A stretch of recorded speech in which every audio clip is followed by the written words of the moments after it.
Hello dear students, in the previous videos we have discussed about the GI motility. In this particular video we are going to see some of the motility disorders. Out of them, the first two are important, that is the Achalasia cardia and Hirschsprung's disease.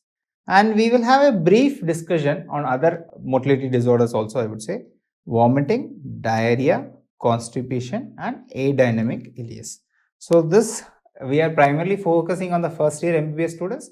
So I will not go into the in-depth details of these diseases. I am going to give a brief overview of all these diseases. So let's get started. So first one is Achalasia cardia. So Achalasia cardia, what is the main pathophysiology of the problem here is there is a failure of relaxation of lower esophageal sphincter. Failure of relaxation of lower esophageal sphincter. So the upper esophageal sphincter is there and the lower esophageal sphincter is present in front of the stomach. If it is failing to relax, what will happen? Naturally, the food will start accumulating in the esophagus itself. So what will happen? It is not being passed on into the stomach. So this is the pathophysiology or the problem in the Achalasia cardia. So it is also known as mega esophagus. Why it is like that? Because there is a food accumulation in the esophagus. Mega esophagus. And radiologically, there was one sign which can show that the esophagus is enlarged, and this part, since the movement is not happening, it was looking like a bird beak appearance. So this appearance in radiological, they will call it as bird beak appearance. So this is one pathognomic feature. And what is the main pathophysiology? Why it is not relaxing? Because there is degeneration of the myenteric plexus. And we know that myenteric plexus are the ones which will cause contraction and relaxation of the muscle. Here it is selectively, there is a loss of inhibitory neurons. So whenever there is some inhibitory neurons, then only the muscle will relax. So here selectively the inhibitory neurons which used to cause the relaxation of the muscle, that is absent. So the end result, there is a decrease in the NO, nitric oxide, and decrease in VAP. If you would have watched the peristalsis video, there we saw that this NO and VAP are the ones which is causing the relaxation. Here those have become decreased and there is an unopposed action of an acetylcholine. And acetylcholine, we all know that it is going to cause the contraction of the fibers. Here acetylcholine is there, but NO and VAP is decreased. So what is the treatment? So there is a narrowing, so you can do a balloon dilatation. There is a technique wherein they will insert the balloon and try to dilate that region. So that is balloon dilatation, or some form of surgeries can be done, that is LS myectomy. So these two are the treatment for it. And one more treatment which is interesting to learn also, that is there is advantages in using the botulinum toxin. So the Botox can be used as a treatment. How it is functioning is, Botox generally what it will do is, it will inhibit the acetylcholine release. So here we saw that there is an unopposed action of the acetylcholine. So if I am inhibiting this acetylcholine release, there might be slight relaxation of the muscle. So this Botox, you can put it in the comment section, like in what other treatments it is used. So here I have told one condition, that is Achalasia cardia. In what other treatments? The Botox is a toxin, but still in very minimal doses it can be used in some other interesting places also. You can drop it in the comment section. I'll be happy to tell whether it's a correct answer. Next, coming to the Hirschsprung's disease. There we saw that there is lower esophageal sphincter not getting relaxed. Here what happens is, the entire ganglion cells is absent in a particular region. That is both the myenteric plexus as well as the mesenous plexus. Both of them are absent in a segment of the GAT. Especially they happen in the later segments of the GAT. The rectosigmoid region. Here both myenteric is also absent, mesenous is also absent. So movement is also not going to be there, and secretion is also not going to be there. This is also called as aganglionic. There it was mega esophagus, here it is mega colon. Because if this segment is not having movement, what will happen to the previous segment? The food will start accumulating here. Since this absence of neural plexus is going to be present right from birth, this condition, the patient or the family will come when as soon as the child is born and the child is not passing stools for a very long period of time. Not even a first stool it has not passed because the myenteric plexus and mesenous plexus are absent here. So there is an accumulation in the colon. What is the pathogenesis? Here there is failure of neural crust cell migration. Failure of neural crust cell migration.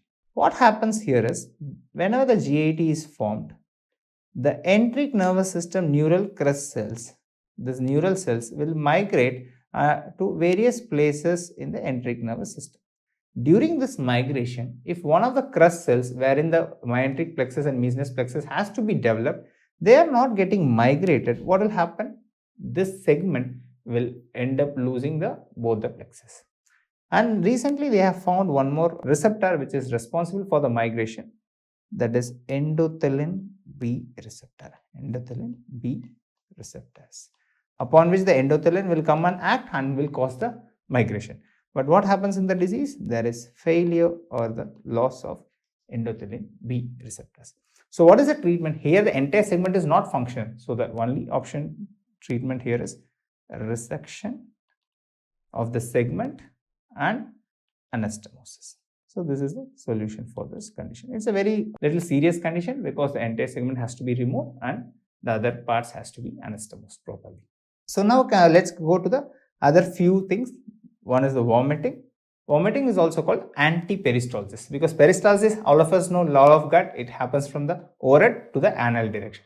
But here it is going to happen in an opposite direction. That's why it is called anti-peristalsis. Sometimes the vomiting act will happen, but sometimes you will have the feeling of vomiting, that is called nausea. So it is also called as the prodrome, that is just before vomiting happens, whatever symptoms you are having, that is called nausea, prodrome of vomiting. Then what are the common causes of vomiting? As you can see from this diagram, here there are certain areas in the brain and these areas are present outside the blood-brain barrier. What is the advantage? It can sense whatever changes in the blood is happening at a faster rate.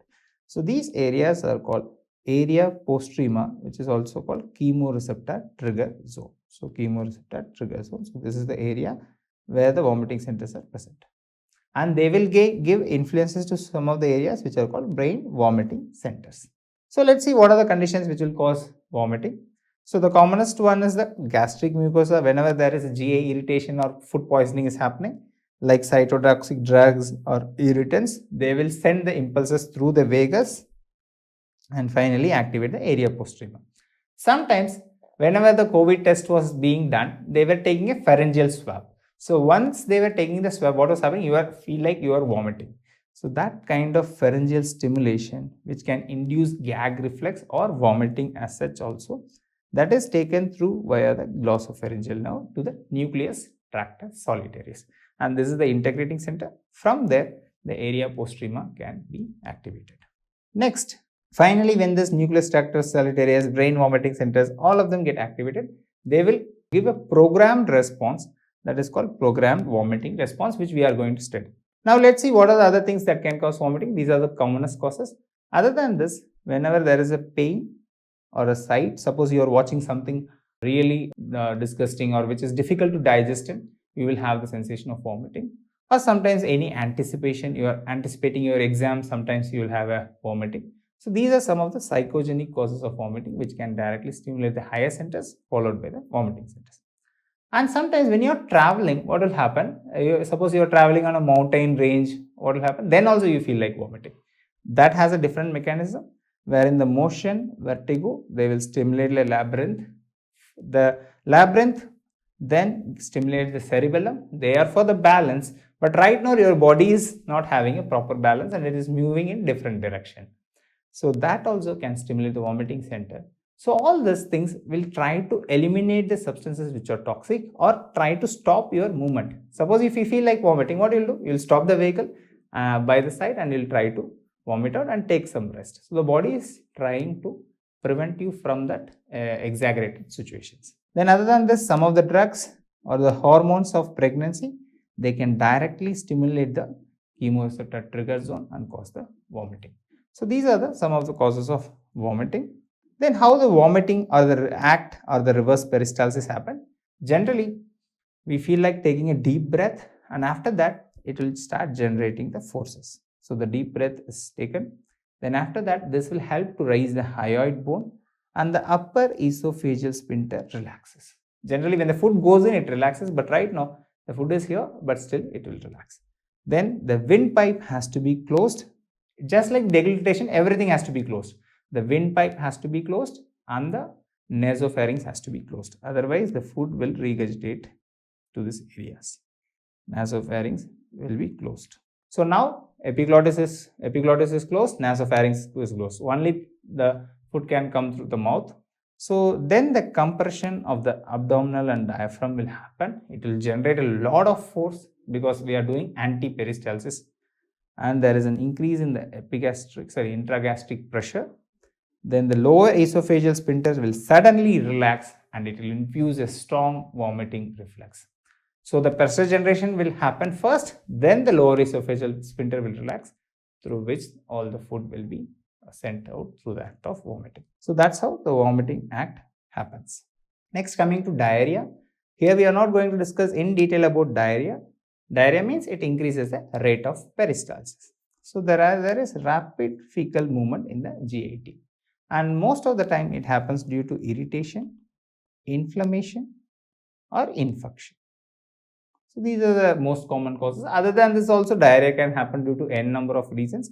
But irritation of the DIT or any inflammation is happening or infection is happening, then vomiting reflex will happen. And what is the most commonest form of treatment that can be given for the diarrhea patient or a vomiting patient is oral rehydration solution, ORS. And this will have sodium also and glucose also. We have made a separate Explain Why series wherein we have discussed why the ORS has sodium as well as glucose to rehydrate the patient. They will get activated via the SGLT, sodium glucose cotransporter 1. This SGLT also we have discussed in the transport across cell membrane. You can just watch it in the general physiology videos. So next, coming to the constipation. So it is opposite of diarrhea. In diarrhea, there is rapid fecal movement. Here, the fecal movement is very slow. And what are the causes? Here, the excess H2O is absorbed. So there is not adequate fluids which can be sent into the fecal matter. So it gets stasis there. Or the H2O is deficient, or there is decreased fiber content in the food. So nowadays, a lot of people are having this constipation issues because of the lifestyle changes and the food intake that we take in.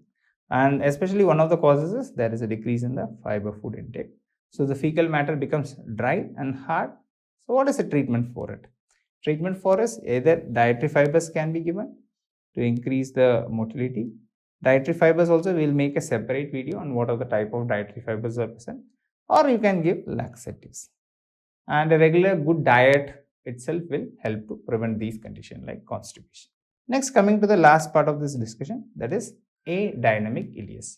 So A means absence of, dynamic means movement of the ileus.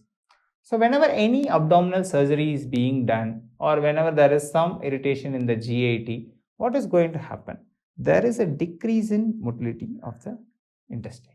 This happens after the injury of the GI structures or excessive handling during surgery. So most of the time when the surgery is being done in the abdominal segment, for the next few days, we will not allow the patient to take solid foods immediately.